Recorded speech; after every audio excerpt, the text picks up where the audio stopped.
Hello everyone, thank you for joining us. This is TVC News World Now as we continue to monitor the situation surrounding the recent coup in the Niger Republic.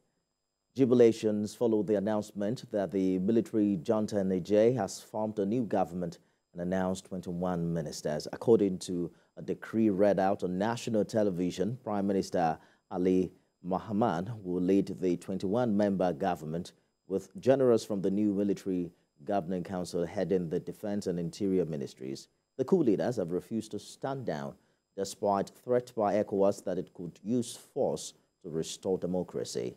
After taking over power in Niger on 26th of July, the junta has ignored the 6th August deadline from the Economic Community of West African States to reinstate ousted President Mohamed Bazoum. Meanwhile, the Economic Community of West African States is holding its second extraordinary summit on the socio-political situation in the Republic of Niger, and this is coming after the expiration of the ultimatum issued by the regional bloc for the military coup leaders in Niger Republic to relinquish power and reinstate the democratically elected government of Mohamed Bazoum. The authority of ECOWAS heads of state and government under the leadership of Nigeria's President Bola TINUBU is expected to be briefed by the President of the Commission, Omar Ali Toure, on the political situation and ECOWAS engagement in Niger. In his opening remarks, President TINUBU highlighted the steps taken by the bloc to try to restore democracy to Niger Republic.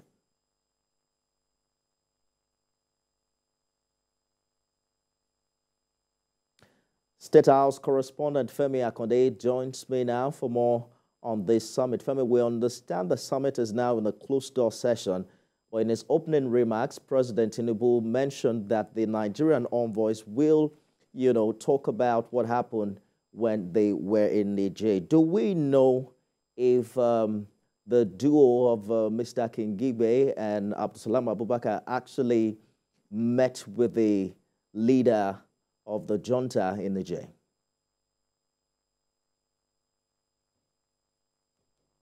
Yes, Nifemi. The envoy that was deployed to Niger was led by General Abdulsalam Abubakar. He was also accompanied by the Sultan of Sokoto, Mohammed Saad Abubakar III. They did not meet the military coup leaders in Niger Republic. They were just welcomed there at the airport and taken into a holding room where they had a closed-door meeting with some military personnel deployed by the coup leaders to meet with General Abdulsalam and the Sultan of Sokoto. But the envoy deployed to Libya and Algeria, that is the envoy of Babagana Kinkibe, Ambassador Babagana Kinkibe. In Libya, he met with the president of the government of Libya. In Algeria, he met with the Minister of Foreign Affairs, the Foreign Secretary there in Algeria. Their meeting in Libya was quite productive, but that of Algeria, the government of Algeria also committed to supporting democracy, but what they did not support is the use of force, deployment of the military into Niger Republic. But that of Libya, the meeting with the president of Libya was quite productive, and President Bola Tinubu seemed impressed with that. But he'll be briefing in full what the details of this meeting, of this assignment given to them by the authority of ECOWAS. That briefing will be behind closed doors, and they would also make their recommendations. All of this will be captured in the communique of ECOWAS, which will also influence the decision ECOWAS will take in determining their next line of action with regards to the socio-political situation in the Republic of Niger. Nifemi. Former Emir of Kano did meet with the coup leader, and he also met with President TINUBU after he returned from Niger. Can you confirm he was part of the ongoing ECOWAS meeting?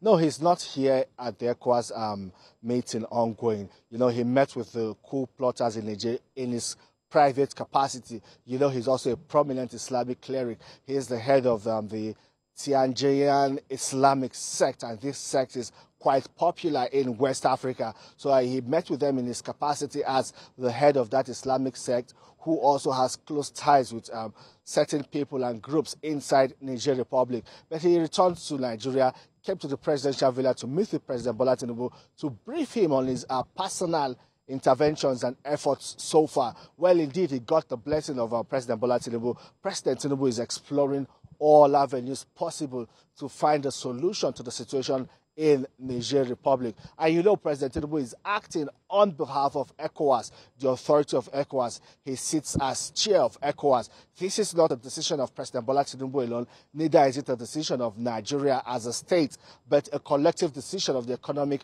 community of West African states. Also on behalf of ECOWAS, a group of ulamas and top prominent Islamic clerics in the country, we also at the presidential villa to meet with President Bola Tinubu and offered to go into Niger Republic to also meet with the military coup leaders there, persuade them, negotiate, mediate, and find a middle ground to resolving the standoff in that country. President Bola Tinubu gave his approval to this initiative by the ulamas. We believe that today, tomorrow, and in the coming days, they will be in Niger Republic. We expect that the military coup leaders in Niger Republic will open their doors to these ulamas, because it appears as if they are only talking to the people they believe they can trust. And, you know, these ulamas are saying that they have great influence in Niger Republic. They can also talk to their colleagues who are also prominent Islamic scholars in the landlocked West African country. These ones will help facilitate a meeting with the military coup leaders, and they believe that it will be productive.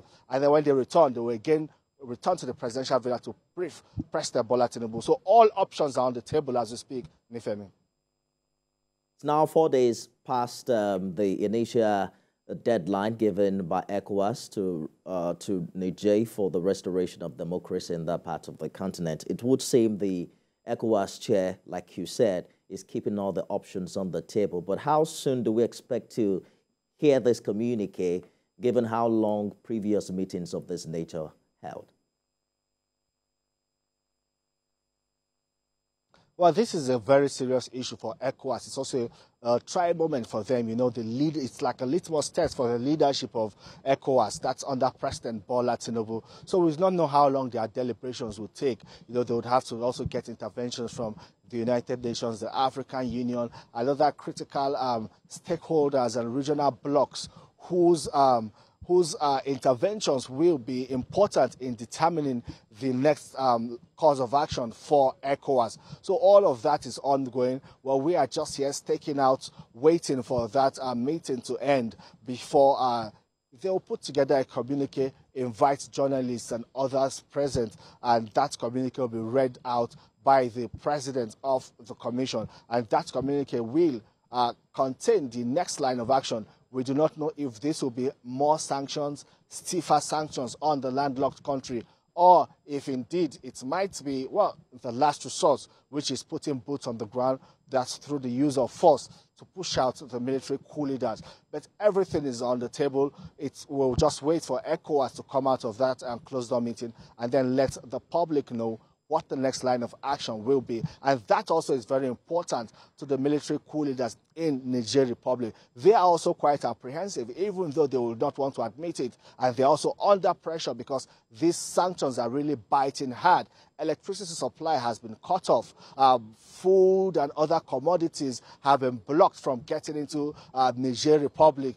Their assets have been frozen within ECOWAS, within the ECOWAS region. All of these sanctions are having a serious effect, a huge impact on not just the coup leaders, but indeed on the citizens. And the citizens in turn might turn against the military coup leaders, begin to pile pressure on them to open their doors to negotiate and talk to ECOWAS and look for a way out of this impasse. Nifemi. It's to be seen how long more Niger, being one of the top 10 poorest countries of the world, can hold it together with all of the sanctions we've seen in the past days. State House Correspondent Femi Akande live for us in Abuja.